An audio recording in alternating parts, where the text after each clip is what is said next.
Let's bring in Larry Shovet, Chief Investment Officer at SFG Alternatives in Chicago, for a bit more on how these moves are playing out. And we continue to talk about the fact that Russia and Saudi Arabia are willing to increase their production to curb any shortfall, I suppose, that we would see in supply from Iran and Venezuela. What do you make of the jawboning, if you like, at this point from the two big countries and the impact that we would see? I mean, is it likely to settle prices much like what we've seen over the last few sessions?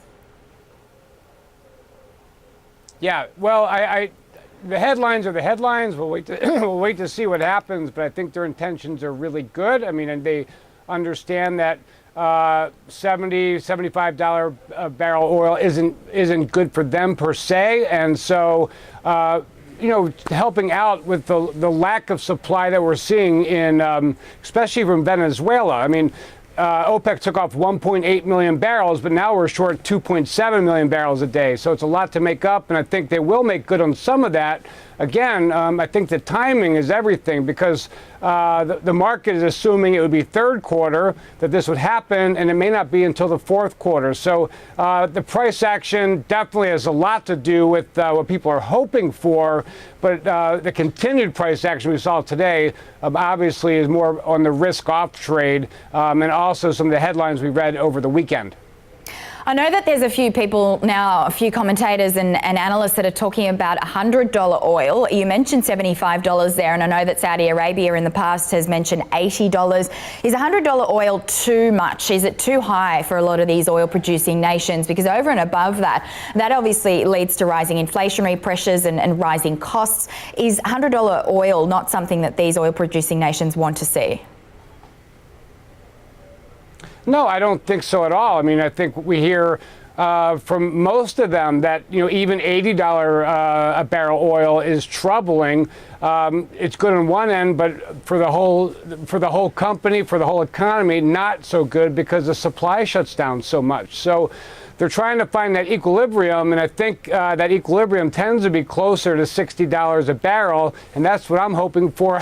I've continued to say low 60s by the end of the year. We have a long way to go to the end of the year, but it seems to be that's the equilibrium of the market. Now today, obviously with the lower oil price, that took a real bite out of the energy complex. Over and above that, we had those falling treasury yields, which also took a bite out of the financial complex. Yeah. I think it was financials and energy that really bore the brunt of that selling there today. Political turmoil. We've been talking about this in Italy, obviously that contagion effect. What did you make of the market's moves today coming out of the long weekend? Yeah, great question, because the headlines are real. Italy's been on the downgrade list for, stunningly for 2 years. And, it's hard to handicap politics and what that will do to the market. But I think what we might be missing is the way yields have moved. The 10-year yield down 16 basis points today to 278, something like that. Whether it's central banks, whether it's geopolitical turmoil, I think it just shows you how fragile our market is right now. And then with accommodation being reduced in the U.S. with the Fed raising rates, it's just, it's going to create volatility in the market. Risk premium is going to come at a real risk. Not to be funny, but I think that's what we're seeing. And I think we're just trying to adjust to that. On the other hand, when it comes to the equity market, it could have, and maybe perhaps should have gone down a lot farther than it did. But we have such good fundamentals in place that it's keeping a really solid floor underneath the equity market.